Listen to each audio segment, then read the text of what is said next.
اعوذ باللہ من الشیطان اللعین الرجیم بسم اللہ الرحمن الرحیم الحمدللہ رب العالمین الصلاة والسلام والتحیۃ والاکرام علی النبی المکی المدنی القرشی الہاشمی ابتحی المحمود الاحمد والمصطفى الامجد مولانا مولی الثقلین جد الحسن والحسین ابی القاسم محمد وعلى اہل بیتہ الطیبین الطاہرین المعصومین المظلومین ولعنۃ الدائمۃ علی اعدائہم اجمعین من الآن الی قیام یوم الدین اما بعد فقد قال اللہ تبارک و تعالی فی قرآنہ المجید وہو اصدق الصادقین وقولہ الحق بسم اللہ الرحمن الرحیم انما یرید اللہ لیذہب عنکم الرجس اہل البیت ویطہرکم تطہیرا۔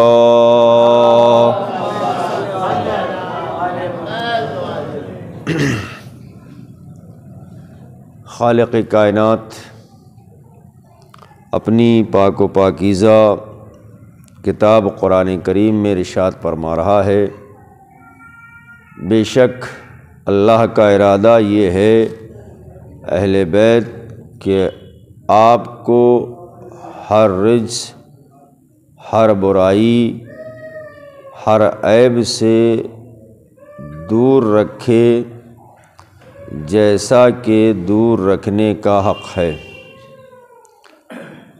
کل اسی عنوان سے گفتگو کی گئی تھی، آج اسی عنوان کو آگے بڑھاتے ہوئے کہ اہل بیت علیہم السلام ایسے پاک اور پاکیزہ ہیں جیسا کہ پاک اور پاکیزہ ہونے کا حق ہے۔ یہاں رجس کا کوئی شائبہ نہیں پایا جاتا، عیب برائی کا نام و نشان نہیں ہے، اس لیے کہ اللہ نے انہیں معصوم بنا کر بھیجا ہے، اور اہل بیت کا معصوم ہونا یہ بھی ایک موضوع ہے مستقل کہ عصمت کسے کہتے ہیں، اور جب انسان دائرہ عصمت میں آ جاتا ہے تو اس کے فرائض کیا ہوتے ہیں، یہ خود ایک مستقل موضوع ہے۔ میں مقدمتاً 2-3 باتیں عرض کر دوں۔ عصمت ایک اللہ کی جانب سے مخصوص مہربانی ہے جو اللہ اپنے خاص بندوں کو عطا کرتا ہے۔ جب اللہ اپنے خاص بندوں کو عصمت عطا کرتا ہے تو عصمت کے بعد کوئی گناہ کا تصور ممکن نہیں ہے، اس لیے کہ عصمت کے ذریعے سے اللہ ایسا پاک اور پاکیزہ اور عالم بنا دیتا ہے کہ ہر برائی، ہر عیب، ہر رجس کی حقیقت سے معصوم واقف ہوتا ہے۔ مثال کے طور پر میں آپ سے کہوں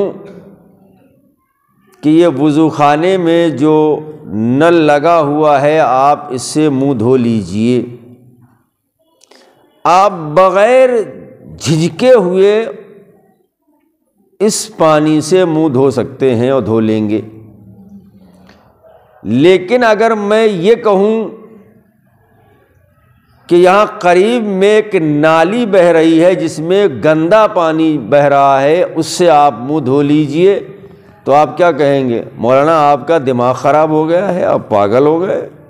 بھئی پانی یہ بھی ہے، پانی وہ بھی ہے، اس سے آپ منہ دھو سکتے ہیں، اس سے آپ منہ نہیں دھو سکتے۔ کیوں؟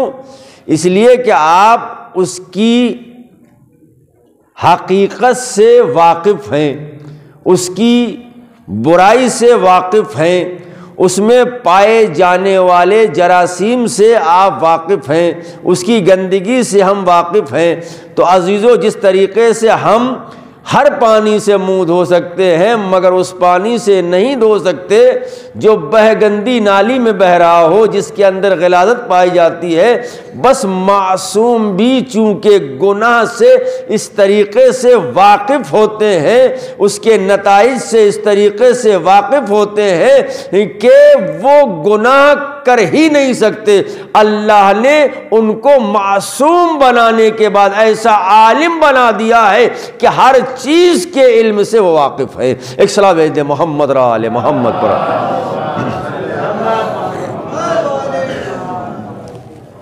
یہ میں نے مقدمہ صرف ایک جملے کے لیے عرض کیا ہے، اللہ نے انہیں معصوم بنایا ہے، تو معصوم ہونا اہل بیت کی فضیلت نہیں ہے۔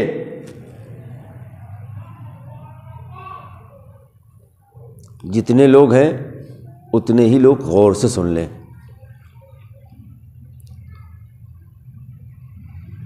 معصوم ہونا اہل بیت کی فضیلت نہیں ہے بلکہ دین اسلام کی ضرورت ہے۔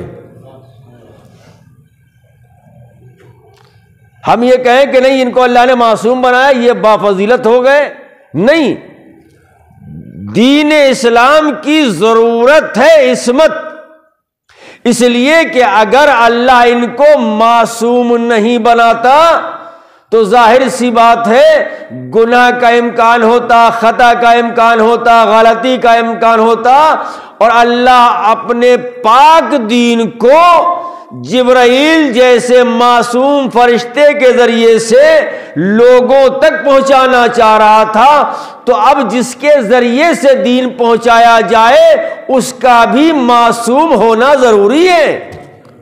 اس لیے کہ اگر یہ معصوم نہ ہوں گے تو ممکن ہے انسان یہ سوچ لے کہ پتہ نہیں انہوں نے اپنی طرف سے کوئی بات کہہ دی۔ ایک صلوات محمد را آل محمد پر، ایک اس سے بہتر صلوات محمد را آل محمد پر۔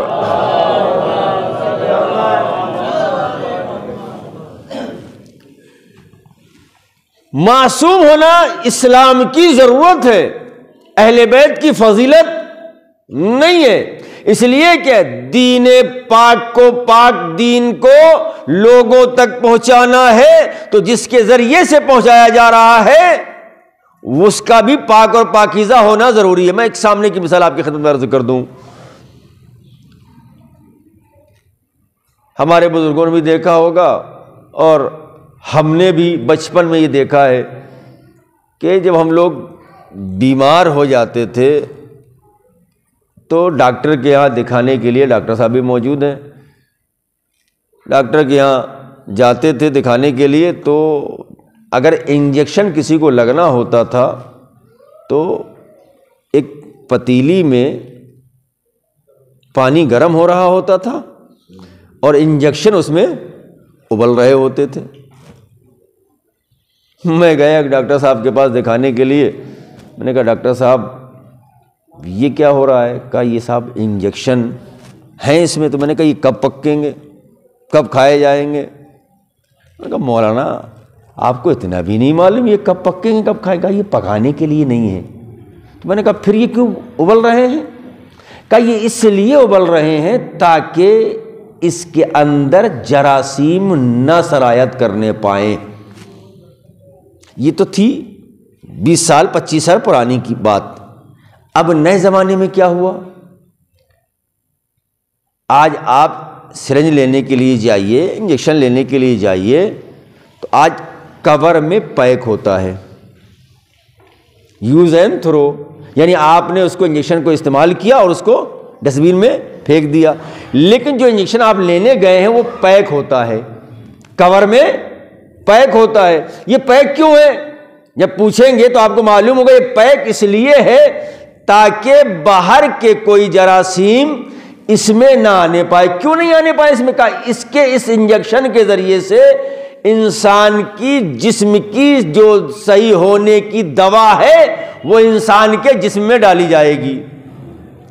تو آج سائنس نے ترقی کی، انجیکشن ایجاد کیا، اس کو میڈیکیٹڈ کور میں پیک کر دیا۔ کیوں پیک کیا؟ کہ اس لیے پیک کیا تاکہ جو انسان کی صحت کی دوا ہے وہ جب انسان کے جسم میں داخل کی جائے تو جس کے ذریعے سے داخل کی جا رہی ہے وہ اعلیٰ جراثیم سے محفوظ ہو، وہ اعلیٰ کثافت سے محفوظ ہو، اس لیے میڈیکیٹڈ کور میں پیک کر دیا گیا۔ تو اب اہل بیت کے ذریعے سے اللہ دین اسلام کو انسانیت تک پہنچانا چاہ رہا ہے، انسانیت کے ذہنوں تک پہنچانا چاہ رہا ہے، دین اسلام کی دوا انسان تک پہنچانا چاہ رہا ہے۔ اب جس طریقے سے آج کے دور میں انجیکشن پر میڈیکیٹڈ کور لگا رہتا ہے، اسی طریقے سے اللہ نے اہل بیت پر طہارت کا کور، انما یرید اللہ لیذھب عنکم الرجس اہل البیت ویطہرکم تطہیرا کے ذریعے سے ان کو پیک کر دیا ہے، کور چڑھا دیا ہے۔ اب کوئی بھی جراثیم ان تک پہنچ ہی نہیں سکتا۔ اب اگر صحیح اسلام ملے گا تو اہل بیت کے ذریعے سے ملے گا۔ ایک سلام بھیج دیں محمد اور آل محمد پر۔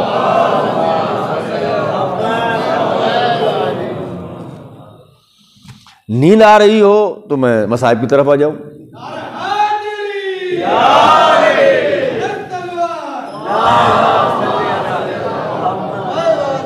کل میں نے اسی آیت تطہیر سے شروعات کی تھی، تو یہ آیت تطہیر کیا ہے؟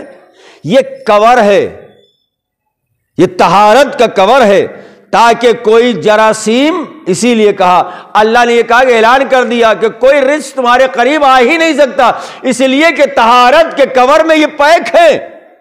اللہ نے طہارت کا کور چڑھا دیا ہے، یہ ایسے پاک و پاکیزہ ہے جیسا کہ پاک و پاکیزہ رکھنے کا حق ہے۔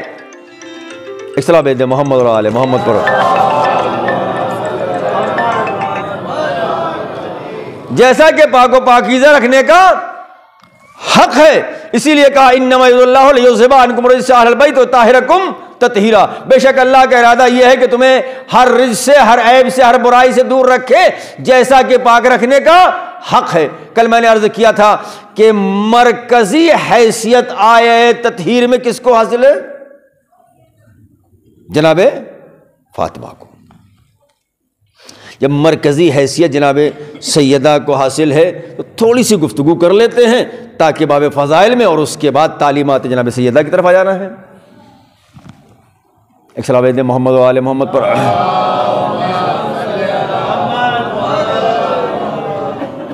دیکھیے اگر آپ سنیں گے تو سناؤں گا، اگر نہیں سنیں گے تو مجھے پڑھنے کا حیضہ نہیں ہے،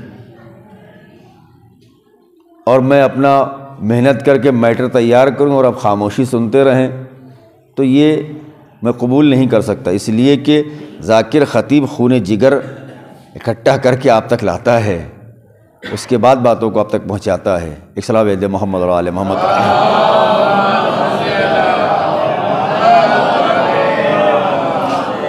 مرکزی حیثیت جناب سیدہ کو حاصل ہے آیہ تطہیر میں۔ کیسے حاصل ہے؟ آپ سب حدیث قصہ کی تلاوت کرتے ہیں، شب جمعہ ابھی آج ہی شب جمعہ میں تلاوت کی گئی حدیث قصہ کی۔ روایت کہاں سے شروع ہوتی ہے؟ بی بی سیدہ سے روایت ہے کہ بابا نے اپنے جسم میں ذوف محسوس کیا، آئے اور آنے کے بعد فرمایا بیٹی چادر یمانی دے دو، میں اپنے بدن میں ذوف محسوس کر رہا ہوں، پوری تفصیل ہے۔ بیٹی نے کہا میں آپ کو اللہ کی پناہ میں دیتی ہوں، لیکن رسول اللہ نے کیا کہا؟ مجھے چادر یمانی لا کر دے دو۔ سیدہ نے، تفصیل میں نہیں جاؤں گا، سیدہ نے چادر دے دی، رسول اکرم گھر میں داخل ہوئی، سیدہ نے چادر دے دی، رسول اکرم نے اس چادر کو اوڑھ لیا۔ ابھی چند لمحے گزرے تھے کہ امام حسن تشریف لائے، سلام کیا، کہا اماں میں نانا کی خوشبو محسوس کر رہا ہوں، نانا کی خوشبو محسوس کر رہا ہوں۔ تو بی بی نے فرمایا ہاں تمہارے نانا چادر کے نیچے ہیں۔ حسن چادر کی طرف متوجہ ہوئے، نانا کو سلام کیا، پوری تفصیل ہے آپ پڑھتے رہتے ہیں۔ نانا نے اجازت دے دی، حسن داخل ہو گئے۔ ساری تفصیل کو چھوڑ رہا ہوں اس لیے کہ آپ کا موڈ سننے کا نہیں ہے، ساری تفصیل کو چھوڑ رہا ہوں۔ اب حسن داخل ہوئے، کچھ دیر کے بعد حسین آئے، جو روش حسن کی تھی وہی حسین کی تھی۔ اجازت لی، چادر میں داخل ہوئے، پوری تفصیل وہی ہے، بالکل الفاظ وہی ہیں، صرف فضائل کے الفاظ جو ہیں وہ تھوڑے سے الگ ہیں۔ کچھ دیر گزری تھی، امام علی علیہ السلام داخل ہوئے، سلام کیا، اذن لیا، چادر میں داخل ہو گئے۔ بیوی سیدہ آگے بڑھی، بابا سے اذن لیا، چادر میں داخل ہو گئی۔ جب یہ 5 حضرات چادر میں جمع ہو گئے تو اب آواز آئی، فرشتوں نے اللہ سے سوال کیا، یا رب ومن تحت الکسا، اے معبود اس چادر کے نیچے کون ہے؟ کیا فرشتے نہیں جانتے تھے؟ بھائی فرشتے تو روز آتے تھے نا، کیا جانتے نہیں تھے؟ کہا جانتے تھے، لیکن سوال کیا کہ یا رب ومن تحت الکسا، چادر کے نیچے کون ہے؟ اس لیے کہ آج فرشتے دیکھنا یہ چاہ رہے تھے کہ آج ان کا تعارف اللہ کیسے کرواتا ہے۔ بہت توجہ رکھیے گا، اللہ ان کا تعارف کیسے کرواتا ہے؟ تو آواز قدرت کیا آئی؟ ہم اہل بیت النبوہ و مادر الرسالہ، ہم فاطمۃ و ابوہا و بالہا و بنوہا، یہ اہل بیت نبوت ہے، مادر رسالت ہے، اور یہ فاطمہ ہے، ان کے بابا ہیں، ان کے شوہر ہیں، ان کے بچے ہیں۔ تعارف کس نے کرایا؟ اللہ نے۔ ہے کون چادر میں؟ محمد، علی، فاطمہ، حسن، حسین۔ اب میں آپ سے پوچھوں پنجتن کے نام بتائیے، کہیں گے مولانا کیا بات کریں، ممبر پہ بیٹھ گئے تو اب ہم سب کو بچہ سمجھنے لگے کیا؟ نہیں، اگر ہم سے بچے سے پوچھیں گے پنجتن کے نام بتائیے تو کیا بتائے گا بچہ؟ جوان سے پوچھو گے پنجتن کا نام بتائیے کیا بتائے گا؟ ضعیف سے پوچھو گے پنجتن کے نام بتاؤ تو کیا بتائے گا؟ کہا محمد، علی، فاطمہ، حسن، حسین۔ لیکن فرشتوں نے اللہ سے پوچھا یہ چادر کے نیچے کون ہے؟ تو اللہ نے یہ نہیں کہا کہ محمد ہے، اللہ نے یہ نہیں کہا کہ علی ہے، اللہ نے یہ نہیں کہا کہ فاطمہ ہے، اللہ نے یہ نہیں کہا کہ حسن ہے، اللہ نے یہ نہیں کہا حسین ہے، بلکہ ایک آواز دی کہ ہم فاطمۃ و ابوہا و بالہا و بنوہا۔ یہاں نام صرف ایک کا ہے، باقی سارے رشتے ہیں۔ بہت توجہ رکھیے گا، نام ایک ہے، باقی سارے رشتے ہیں۔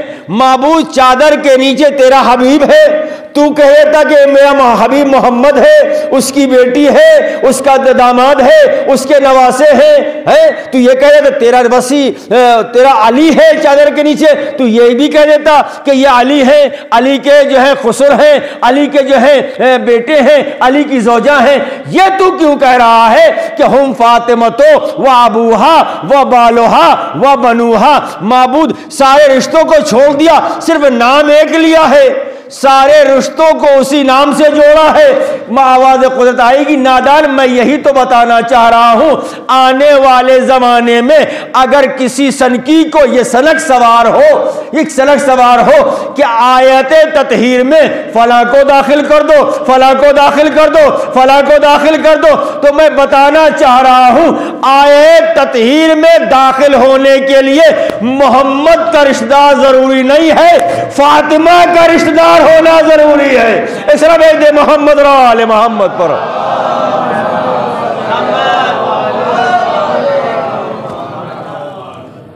آیت تطہیر میں محمد کا رشتہ دار ہونا ضروری نہیں ہے، فاطمہ کا رشتہ دار ہونا ضروری ہے۔ اور یہ منصب اور یہ ترتیب اللہ نے بیان کی ہے، ہم نے اور آپ نے بیان نہیں کی۔ ہم سے پوچھا جاتا ہے تو ہم یہی کہتے ہیں محمد، علی، فاطمہ، حسن، حسین، لیکن جب اللہ سے سوال کیا گیا تو اللہ نے کیا کہا؟ ہم فاطمہ تو و ابوہا و بالہا و بنوہا، یعنی جتنے بھی آیت تطہیر میں داخل ہیں وہ محمد کے رشتہ دار ہوں یا نہ ہوں، لیکن فاطمہ کا رشتہ دار ہونا ضروری ہے۔ اب رشتہ فاطمہ سے جس کا جتنا مضبوط ہوگا، اہل بیت سے وہ انسان اتنا ہی قریب ہوگا۔ ایک جملہ اور کہہ دوں اور اس کے بعد تعلیمات جناب سیدہ کی طرف آ جاؤں گا۔ اس ترتیب کو اگر آپ مد نظر رکھیں، اللہ نے کیا کہا؟ ہم فاطمہ و ابوہا و بالہا و بنوہا۔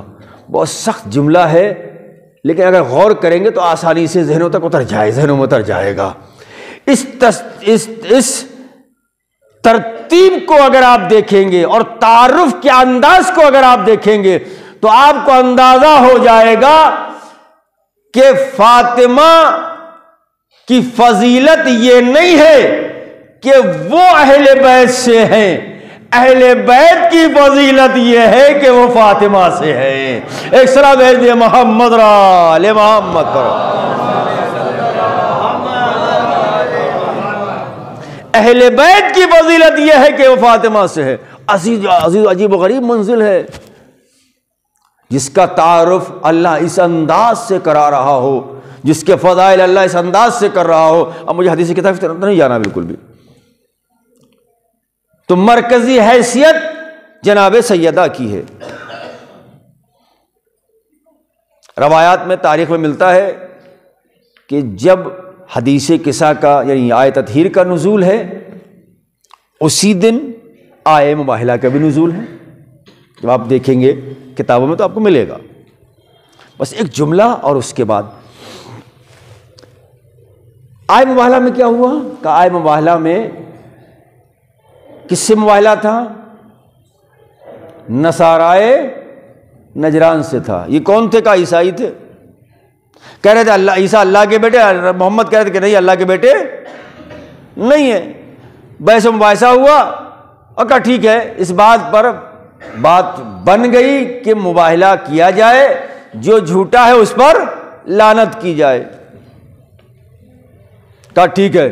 قرآن نے آواز دی فَقُلْ تَعَالَوْا نَدْعُوا أَبْنَاءَنَا وَأَبْنَاءَكُمْ، اے میرے حبیب ان سے کہہ دو کہ ہم اپنے بیٹوں کو لائیں۔ فَقُلْ تَعَالَوْا أَبْنَاءَنَا وَأَبْنَاءَكُمْ، ہم اپنے بیٹوں کو لائیں تو اپنے بیٹوں کو لاؤ۔ فَقُلْ تَعَالَوْا أَبْنَاءَنَا وَأَبْنَاءَكُمْ وَنِسَاءَنَا وَنِسَاءَكُمْ، ہم اپنی عورتوں کو لائیں تو اپنی عورتوں کو لاؤ، ہم اپنے نفسوں کو لائیں تو اپنے نفسوں کو لاؤ۔ یہ بات طے ہو گئی۔ کہا ٹھیک ہے۔ ادھر میدان مباہلہ میں نصارہ نجران کے بڑے بڑے عالم علماء جمع ہوئے، ادھر رسول اکرم اپنے ساتھ رسول کو ملا کے صرف 5 کو لے کے گئے، حسن، حسین، خود رسول اکرم، بی بی سیدہ اور مولائے کائنات۔ اب جب وہاں کے عالموں نے دیکھا کہ یہ لوگ آ رہے ہیں تو انہوں نے کہا کہ دیکھو بھائی ہم مباہلہ نہیں کریں گے، ہم مباہلہ نہیں کریں گے، اس لیے کہ ہم ایسے چہرے دیکھ رہے ہیں، ایسے نور دیکھ رہے ہیں کہ اگر یہ اشارہ کر دیں تو پہاڑ اپنی جگہ سے ہلتا ہوا نظر آئے۔ جہاں تک مجھے لے کے آنا تھا بس یہ جملہ ہے۔ کیا کہا انہوں نے؟ ایسے نور، کیا حسن کا نور ان لوگوں نے نہیں دیکھا تھا؟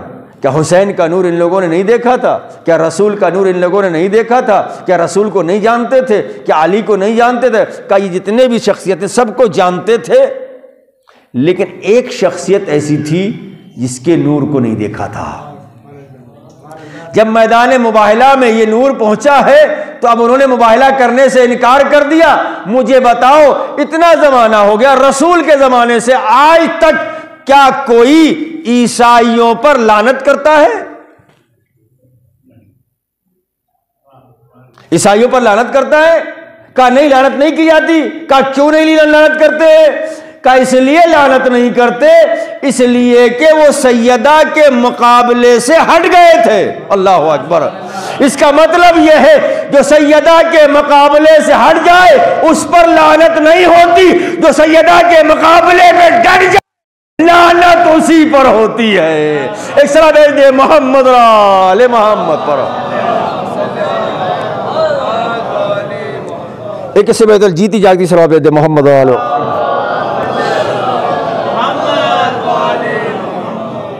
یہ ہے ہماری بی بی جن کی غلامی کا ہم دم بھرتے ہیں۔ عزیزو، سیدہ کا وہ کردار ہے کہ اگر کوئی عقیدت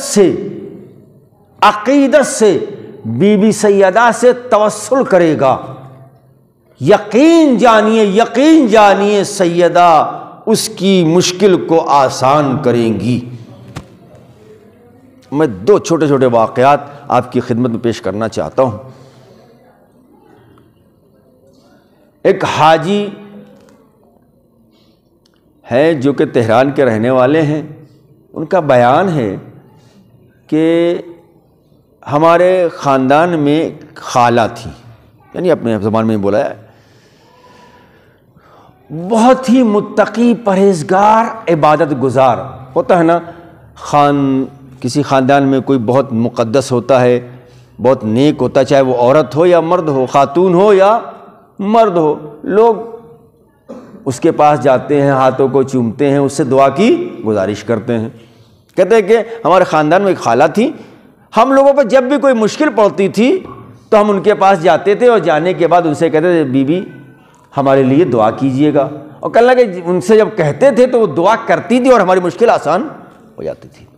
ایسا ایک دن ایسا اتفاق ہوا کہ ان کی طبیعت خراب ہو گئی، شدید بیمار ہو گئی۔ جب شدید بیمار ہوئی تو ان کو ڈاکٹروں کو دکھایا، یہاں گئی وہاں گئے وہاں لے کے گئے، مگر کوئی فائدہ نہیں ہوا۔ جب کوئی فائدہ نہیں ہوا تو اب کیا کیا جائے؟ تو خود اس معظمہ نے کس سے توسل کیا؟ بی بی سیدہ سے توسل کیا، اور اپنے گھر میں ایک زنانی مجلس کا انعقاد کیا۔ اس مجلس کے ذریعے سے میں نے اسی لیے کل بھی کہا تھا، ان مجلسوں کی بہت زیادہ اہمیت ہے، بہت زیادہ بافضیلت مجلسیں ہیں، بہت پر نور مجلسیں ہیں، بہت بابرکت مجلسیں ہیں، اس لیے کہ ان ایام عزا کی جو مجالس ہیں ان میں رسول اکرم بھی تشریف لاتے ہیں، مولائے کائنات بھی تشریف لاتے ہیں، حسنین کریمین بھی تشریف لاتے ہیں، بی بی زینب تشریف لاتی ہیں، بی بی ام کلثوم تشریف لاتی ہیں، ائمہ کا ہجوم ہوتا ہے، اس لیے کہ کسی کو زوجہ کا پرسہ دینا رہتا ہے، کسی کو بیٹی کا پرسہ دینا رہتا ہے، کسی کو ماں کا پرسہ دینا رہتا ہے، کسی کو دادی کا پرسہ دینا رہتا ہے، بہت ہی متبرک مجلسیں ہیں۔ ان مجلسوں کی اہمیت کو سمجھیں، اس کی عظمت کو سمجھیں، اس کے وقار کو سمجھیں، عزیزو بہت قیمتی ہیں۔ اور ایک بات اور میں کہہ دوں، آپ یہ سمجھ رہے ہو کہ آپ خود چل کے یہاں آ گئے، نہیں، یہ آپ کی اور ہماری بھول ہے۔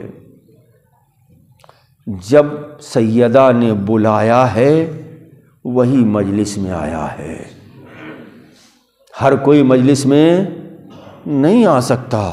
جب سیدہ کی مرضی ہوگی تبھی انسان ان مجالس میں خاص طور سے شرکت کرے گا۔ بہت نورانی پر برکت مجلسیں ہیں عزیزو، اس کی بہت زیادہ اہمیت ہے۔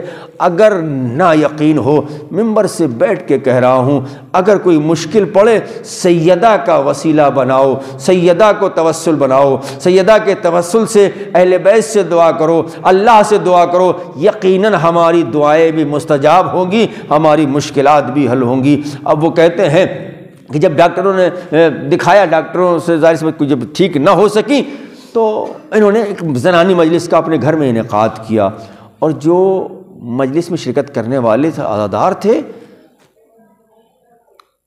ان کے لیے کھانے کا اہتمام کیا۔ مجلس ختم ہو گئی، سب لوگ چلے گئے، خواتین اپنے اپنے گھروں میں چلی گئیں۔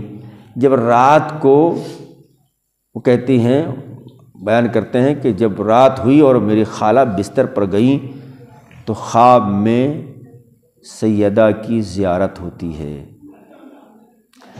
آتی ہیں جناب سیدہ خواب میں، تو یہ مومنہ فرماتی ہیں بی بی ہمارا گھر چھوٹا تھا اس لیے میں شرمندہ تھی کہ میں آپ کو کیسے دعوت دوں، تو سیدہ فرماتی ہیں میں تمہارے گھر مجلس میں آئی تھی، میں تمہارے گھر مجلس میں آئی تھی، تم اپنی بیماری سے پریشان ہو، اپنی بیماری سے پریشان ہو، میں تمہاری بیماری کا علاج بتاتی ہوں، کیسے ٹھیک ہوگی کیا ہوگی۔ اب سوال یہ پیدا ہوتا ہے یہاں پر کہ سیدہ خود با کرامت ہے، با اعجاز ہے، انہوں نے خود کیوں نہیں ٹھیک کیا؟ شاید وجہ یہی ہو کہ یہ بتانا چاہ رہی کہ اللہ نے مرض سے پہلے دوا پیدا کی ہے، ہم چاہتے تو تمہیں شفا دے دیتے لیکن دوا کے پیچھے جاؤ، شفا دینے والا اللہ ہے۔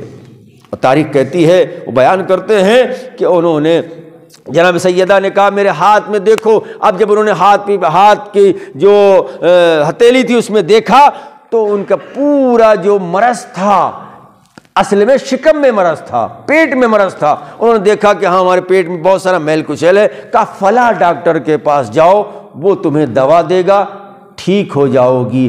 عزیزو یہ ہو ہی نہیں سکتا کہ کوئی سیدہ کا فرش عزا بچھائے سیدہ اس کی نصرت نہ کرے، کوئی حسین پر گریہ کرے سیدہ اس کی مدد نہ کرے، کوئی اہل بیت پر گریہ کرے سیدہ اس کی مدد نہ کرے۔ اس لیے کہ میں ایک جملہ کل بھی میں نے کہا تھا، آج بھی میں کہہ رہا ہوں، کائنات کا مشکل کشا رسول ہے، کائنات کا مشکل کشا علی ہے، علی کا مشکل کشا رسول ہے، رسول کی مشکل کشا سیدہ ہے، ہو ہی نہیں سکتا۔ یہ وہ جملے ہیں جس کی طرف میں آپ کو لے جانا چاہتا ہوں۔ عزیزو بہت توجہ سے سنیے گا، باب فضائل میں میں جتنا بھی عرض کیا اپنی جگہ پر ہے، لیکن آپ سیدہ کے ذریعے سے آپ اللہ سے قریب ہو سکتے ہیں اور یقیناً قریب ہو سکتے ہیں۔ سیدہ کے توسل سے گناہوں کی معافی ہو سکتی ہے، گناہوں کی معافی ہو سکتی ہے۔ آیت اللہ وحید خراسانی صاحب فرماتے ہیں کہ دیکھو ایک کوئی گنہگار، کوئی مجرم مجلس میں آئے، مجلس میں آنے کے بعد اگر وہ گریہ کر رہا ہے تو اب جب گریہ کر کے مجلس سے جائے تو اس کے بارے میں وہ خیال نہ رکھنا جو پہلے تم اس کے بارے میں سوچ رہے تھے۔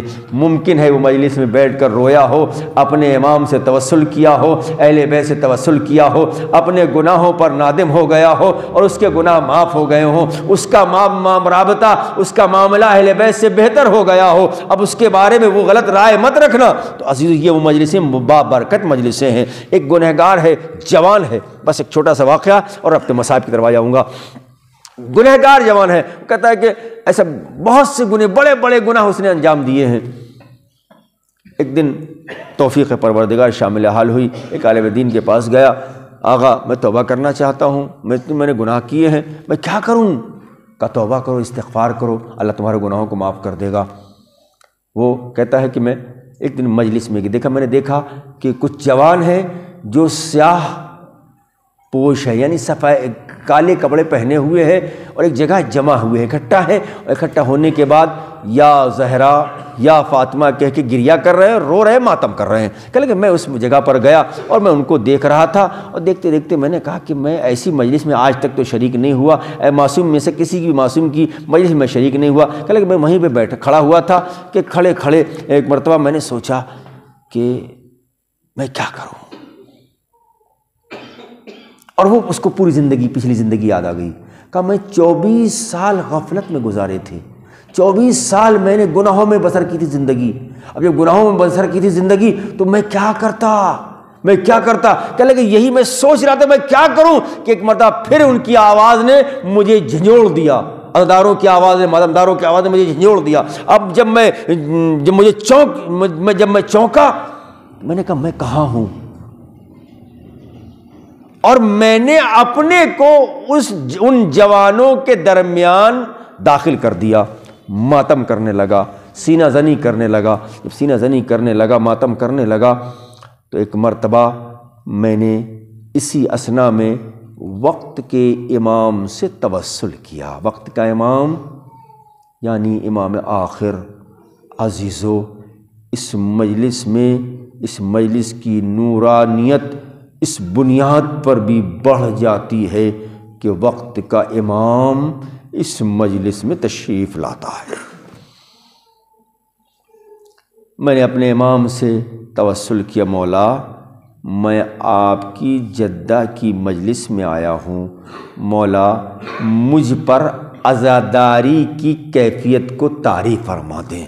جب میں نے امام سے توسل کیا کہ مجھ پر عزاداری کی کیفیت طاری ہوئی، یعنی دیکھیں آپ، کبھی کبھی ہوتا ہے نا مجلس میں جب آتے ہیں تو ایک مرتبہ کچھ مصائب ایسے ہو جاتے ہیں یا مجلس میں کچھ ایسی بات ہو جاتی ہے کہ انسان جب یہاں سے اٹھتا ہے تو تبدیل ہو کے اٹھتا ہے، منقلب ہو کے اٹھتا ہے۔ کبھی کبھی ایسا ہوتا ہے کہ انسان ایک مجلس میں بہت روتا ہے اور روتے روتے کہتا ہے کہ میں اس سے پہلے کبھی ایسی مجلس میں رویا نہیں تھا۔ وجہ کیا ہے؟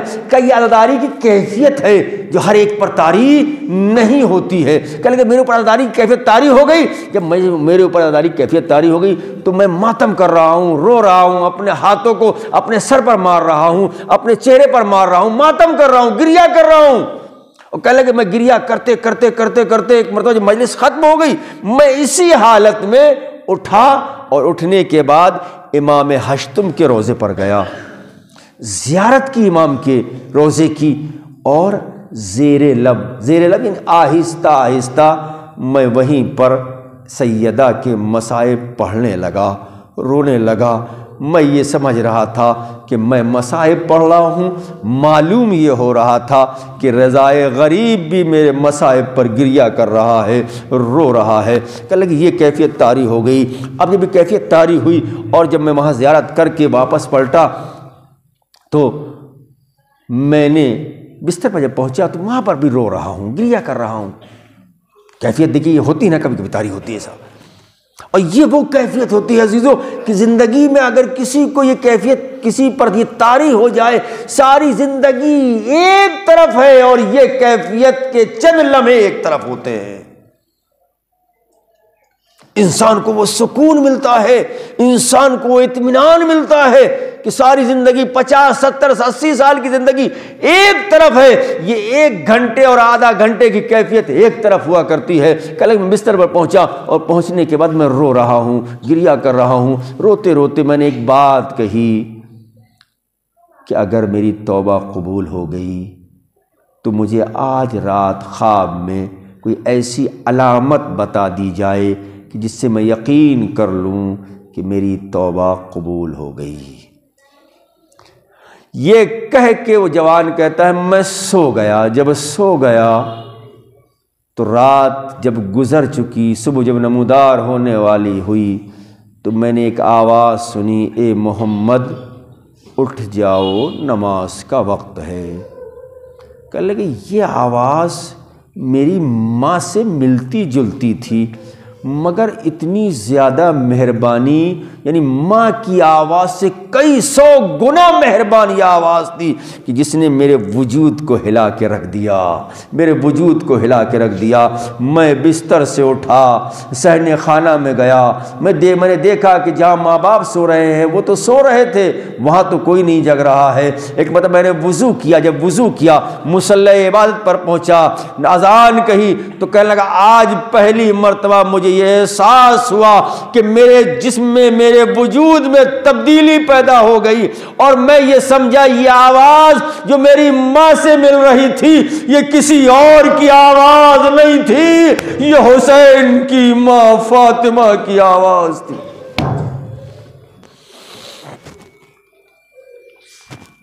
عجیب و غریب منزل ہے عزیزو، باتیں بہت ساری تھیں، کل انشاءاللہ آپ کے سامنے گفتگو کی جائے گی۔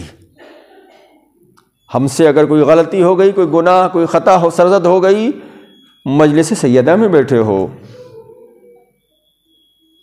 حسین کی ماں کی مجلس میں بیٹھے ہو، علی کی زوجہ کی مجلس میں بیٹھے ہو، دعا دو حسین سے توسل، حسین کی بارگاہ میں ان کی ماں کو وسیلہ بناؤ، اللہ حسین کے ذریعے سے، حسین کی ماں کے ذریعے سے ہمارے گناہوں کو معاف کر دے گا، ہماری حاجتوں کو پورا کر دے گا۔ عزیزو، بس میں نے باب فضائل میں کچھ نہیں پڑھ سکتا، صرف 2-3 جملے مصائب کے مجلس ختم کر رہا ہوں۔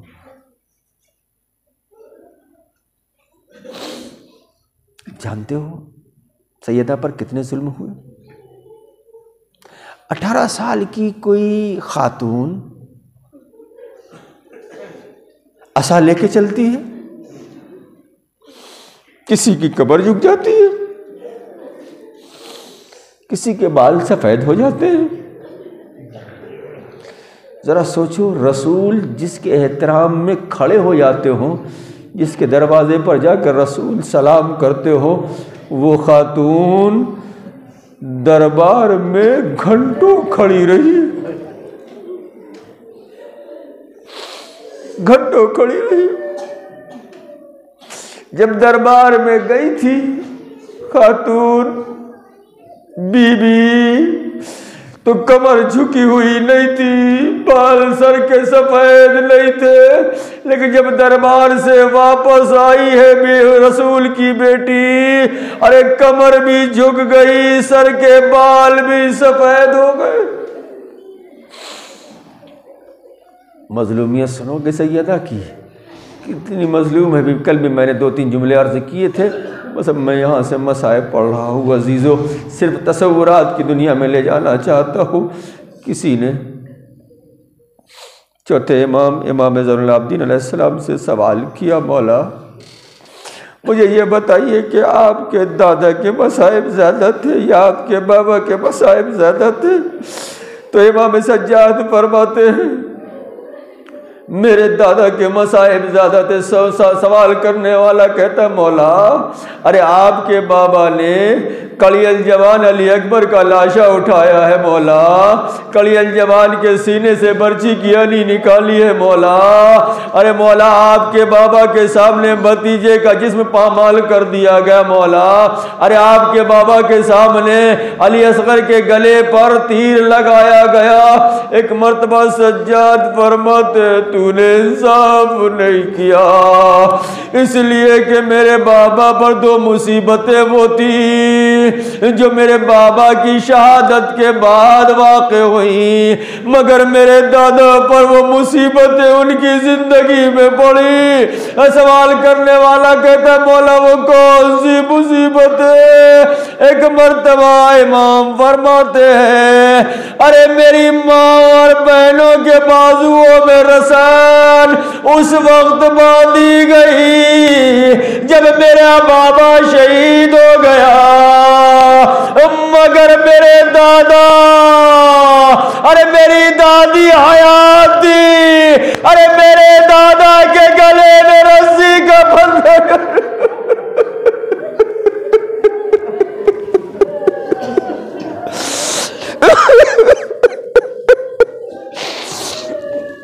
کا دوسری مصیبت یہ ہے میرے دادا کی مصیبت زیادہ تھی۔ کا مولا وہ کون سی مصیبت ہے؟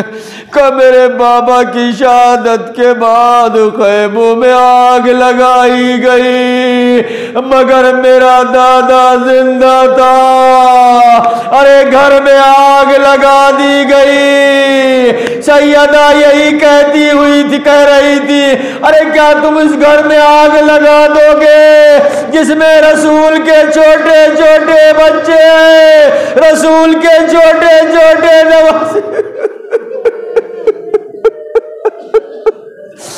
بس ایک چھوٹی سی روایت مجلس ختم کر رہا ہوں۔ آج شب جمعہ ہے، شب جمعہ کا تعلق حسین و زہرا سے بہت گہرا ہے، بہت مضبوط ہے۔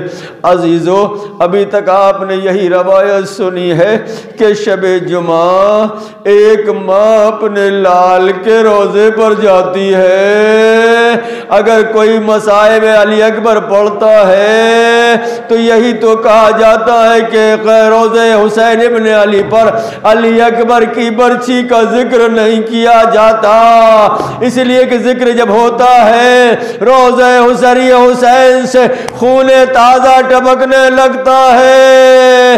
عزیز و حسین غش کھا کے گر پڑتے ہیں، ماں اپنے لال کے روضے پر شب جمعہ جاتی ہے، مگر میرا تصور یہ کہہ رہا ہے آج سیدہ حسین کے روضے پر نہ گئی ہوگی، بلکہ حسین خود ماں کی قبر جنت البقیع پر گئے ہوں گے اور یہی کہہ رہے ہوں گے اے اماں تمہارا لال حسین آ گیا، اے اماں ارے میرا روزہ تعمیر ہو گیا، اے اماں ارے آپ کی قبر ویران۔ اللہ ان آوازوں پر رحمت نازل کرے، اللہ تمہیں کوئی غم نہ دے سوائے غم اہل بیت کے۔ عزیزو گریہ کر لو، 2 دن ہے، آج کی شب ہے، کل کی شب ہے، اس کے بعد ایام فاطمیہ کا اختتام ہے۔ عزیزو لو وہ منزل آئی عزیزو، ایک ذاکر نے مجلس پڑھی، حسن ابن علی کے مصاحب پڑھے، مجلس ختم ہو گئی۔ جب مجلس ختم ہو گئی، رات میں مولا حسن خواب میں ذاکر کے آتے ہیں، فرماتے ہیں تو میرے مصاحب نہیں پڑھتا۔ ذاکر نے ہاتھوں کو جوڑا، مولا میں نے تو آپ کے سارے مصائب پڑھے، میں نے تو یہ بھی پڑھا آپ کے جنازے پر تیر برسائے گئے، جگر کے 72 ٹکڑے ہو گئے، کہا تو نے میرے مصائب نہیں پڑھے۔ ہاتھوں کو جوڑا، مولا کون سے مصائب نہیں پڑھے؟ کہا تجھے معلوم ہے میری سب سے بڑی مصیبت کیا ہے؟ کہا مولا بتائیے۔ کہا میں 6 سال کا تھا، ارے میرے سامنے ارے میرے دادی میری ماں کے گھر میں آگ لگا دی گئی، ارے میری ماں کے تماچا مارا گیا، ارے میرے بھائی محسن کو شہید کر دیا گیا۔ آخری جملہ عزیزو مجلس ختم کر رہا ہوں، انشاءاللہ مصاب ہوگے، رونے میں کنجوسی مت کیا کرو، رونے میں شرمایا نہ کرو، اس لیے کہ آج یقیناً زہرا کا رومال حسین کے ہاتھوں میں ہوگا۔ کل جب حسین کی مجلس ہوتی تھی تو زہرا یہی دیکھتی تھی کون میرے لال پر رو رہا ہے، تصور یہی کہتا ہے آج حسین آگے بڑھ رہے ہوں گے، ارے تم میری ماں پر رو رہے ہو، ارے کون میری ماں پر گریہ کر رہا ہے۔ عزیزو بس آخری جملہ ہے، مصائب کا مجلس ختم کر رہا ہوں۔ سیدہ کا آخری وقت ہے، ایک بچوں کو بلا کے وصیت کر رہے ہیں، علی حسن کو بھیج دو، حسن سے وصیت کی، علی حسین کو بھیج دو، حسین سے وصیت کی سیدہ نے، علی ام کلثوم کو بھیج دو، ام کلثوم سے وصیت کی سیدہ نے۔ ایک مرتبہ سیدہ فرماتی یا علی میری بیٹی زینب کو بھیج دو۔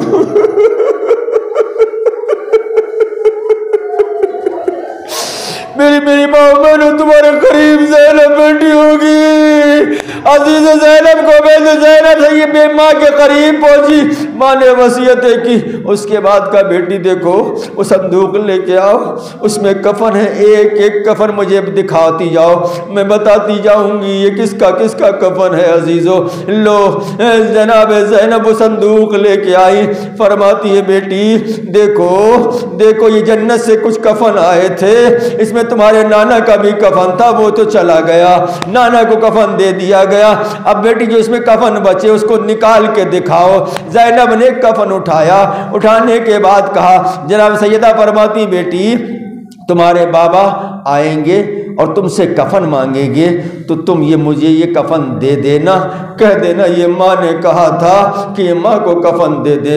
لو عزیزو دوسرا کفن سید زینب نے اٹھایا، کہا جب تمہارا بھائی حسن آئے بابا کے لیے کفن لینے کے لیے تو یہ والا کفن دے دینا۔ اس کے بعد کفن اٹھایا اور اٹھانے کے بعد کہا کہ دیکھو بہن بیٹی زینب، جب تمہارا بھائی حسین کفن لینے کے لیے آئے تمہارے بھائی حسن کے لیے تو یہ والا کفن اٹھا کے دے دینا۔ ایک مرتبہ زینب نے ایک اور کفن نکالا۔ سیدہ فرماتی ہیں جب تمہارا بھائی حسین کفن لینے کے لیے آئے تو یہ کفن بھی حسن کے لیے ہے۔ ایک مرتبہ زینب تڑپ گئی، اماں ارے سب کے کفن ہے، میرے بھائی حسین کا کوئی کفن نہیں ہے۔ ارے سیدہ فرماتی ہے بیٹی زینب ارے تمہارا بھائی حسین ارے کربلا کے میدان میں بے گور و کفن۔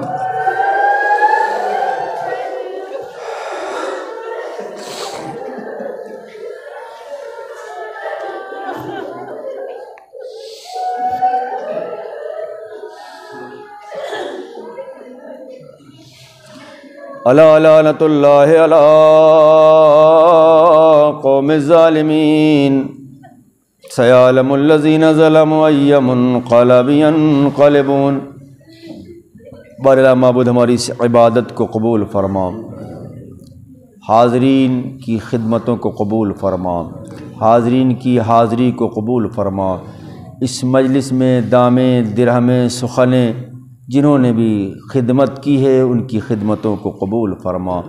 ہمیں سیدہ کا سچا عزادار سچا ماتمدار بننے کی توفیق مرحمت فرما۔ بار الہ معبود پروردگار پالنے والے جنت البقیع کی تعمیر فرما۔ بار الہ معبود پروردگار پالنے والے ہمارے امام کو ہم سے راضی و خوشنود فرما، علیہ السلام کے تاج عطا فرما۔ ہمیں ان کے آوانوں سے جیسا بننے کی توفیق مرحمت فرما۔ جو مریض ہیں انہیں شفائے کاملہ اور عاجلہ مرحمت فرما۔ اس وبائی مرض کورونا وائرس کا بی بی سیدہ کے صدقے میں بی بی سیدہ کے طفیل میں خاتمہ فرما۔ بی بی سیدہ کے چاہنے والوں کو کنیزان سیدہ داران سیدہ کو وبائی مرض سے محفوظ فرما۔ ربنا تقبل منا انک انت السمیع العلیم ماتم حسین۔